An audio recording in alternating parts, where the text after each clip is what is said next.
Welcome Indian fight junkie में आप सभी का स्वागत है। आगे बढ़ने से पहले सब्सक्राइब करके बेल आइकॉन पर क्लिक कर दीजिए क्योंकि ये एमएमए का इंडिया में सबसे बेहतरीन चैनल है। शुरुआत करते हैं हेनरी सेहूटो के साथ। दोस्त मैं हमेशा कहता हूँ ना, फाइटर्स अटेंशन के पीछे पड़े रहते हैं, उन्हें एक लौती चीज चाहिए, अटेंशन अटेंशन अटेंशन। हेनरी सेहूटो के बारे में आपको याद होगा कि जब वो ऑक्टागन में फाइट हारने के बाद इंटरव्यू दे रहा था तो उसने हिंट दी थी कि वो रिटायर हो सकता है अगर उसे सही पैसा नहीं मिले तो। याद है? याद नहीं है तो खुद ही सुन लो। Like I said, man, if I'm not first, I'm last. I want to talk to Dana, but I gotta talk to my wife, and who knows, man? This may be the last of me in the octagon. सुन लिया? अब Henry सेहूटो ने mind change कर दिया है। उसका मानना है कि उसको रिटायर नहीं होना है, उसको फाइट करना है मेहराब से। And to be honest, this is going to be a great fight. Mehrab और हेनरी सेहूटो एक दूसरे के लिए परफेक्ट मैच है और हेनरी सेहूटो को पता है अगर मेहराब को वो हराता है तो उसे एक बार फिर टाइटल शॉट मिल सकता है। दूसरी खबर में हम आते हैं एक बार फिर से हेनरी सेहूटो और कॉनर मैकग्रेगर वाले में।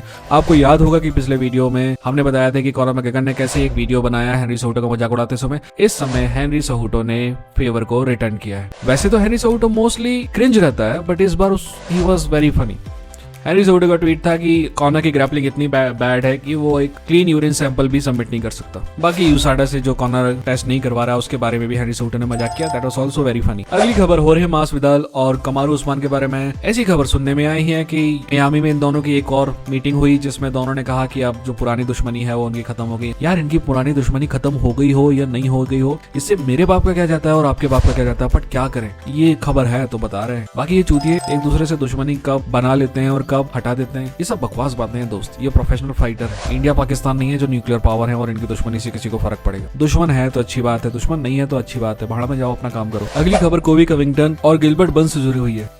कोबी कविंगटन ने हाल ही में बयान दिया कि इस फाइट में ना तो बिलाल जीता है ना गिलबर्ट जीता है। इस फाइट में अगर कोई जीता है तो वो है अली अब्दुल अजीज जो कि गिलबर्ट बर्न्स का मैनेजर है। कोबी का मानना है कि ऐसा मैनेजर जो अपने दोनों फाइटर्स की फाइट करवाए वो घटिया मैनेजर हो सकता है। वैसे तो कोबी कविंगटन मोस्टली बकवास करता है बट इस बात पे पॉइंट है, आप ही समझने की कोशिश करो। गिलबर्ट बर्न्स टाइटल शॉट के बिल्कुल दरवाजे पे खड़ा था, बिलाल मोहम्मद टाइटल शॉट के दरवाजे पे खड़ा था।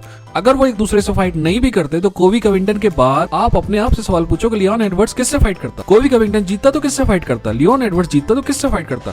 उसको फाइट करनी पड़ती बिलाल से या फिर लियोन एडवर्ड्स से, क्योंकि इन दोनों से आगे वेल्टरवेट में कोई नहीं है। फिर भी अगर इन दोनों की फाइट एक दूसरे से कराई जाती है तो यूएफसी की बात तो हमें समझ में आती है कि यूएफसी तो चाहेगा कि इन दोनों की फाइट हो ताकि एक एलिमिनेट हो जाए, बट उनका मैनेजर क्यों ये चाहेगा?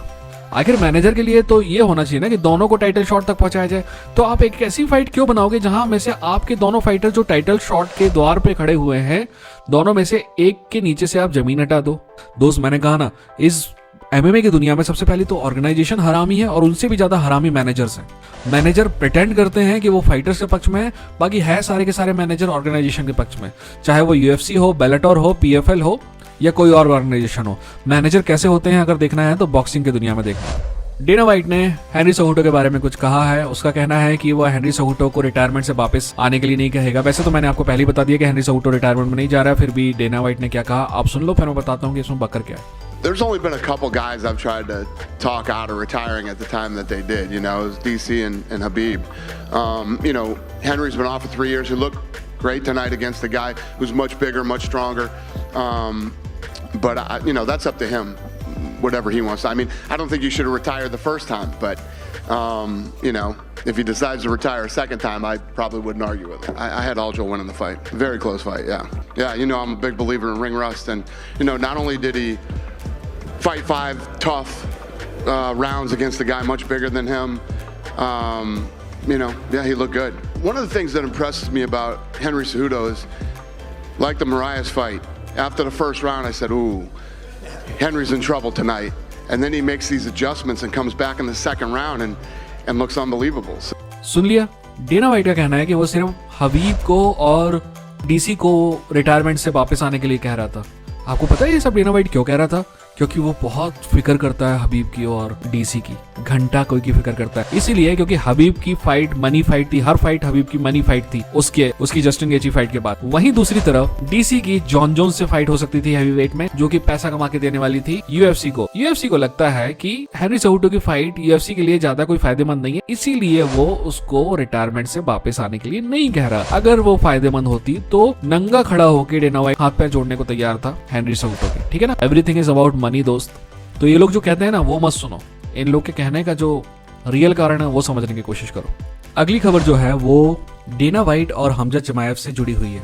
आपको याद है मैंने पिछले वीडियो में कहा था कि डेना वाइट का कहना है कि हमजा चिमाएव की जिंदगी में पर्सनल लाइफ में कोई प्रॉब्लम चल रही है, इस वजह से उसकी फाइट नहीं हो पा रही है। हमजा चिमाएव का कहना है कि नहीं ऐसा कुछ नहीं है, डेना गलत कह रहा है, मेरी जिंदगी में कोई प्रॉब्लम नहीं है और मैं कल फाइट करने को तैयार हूँ। दोस्त, डेना वाइट के ऊपर भरोसा करने की कोई जरूरत नहीं है, बट हमजा चिमाएव के ऊपर भी भरोसा करने की कोई जरूरत नहीं है। भरोसा मेरे पे करना, जिस दिन फाइट इनकी तय होगी वो मैं बताऊंगा, तब तक अपना ध्यान रखना। खैर इन सब चूतियों को छोड़ो, अपना काम धंधा करो और बताना ये वीडियो में जारी रखूं या फिर बंद कर दूं। और कोई भी दिमाग में बात हो तो कमेंट सेक्शन में लिखना, मैं एक एक कमेंट पढ़ता हूँ, ठीक है। और जाने से पहले सब्सक्राइब करके बेल आइकन में क्लिक जरूर कर देना दोस्त। ये था इंडियन फाइट जंकी, लड़ेंगे जीतेंगे।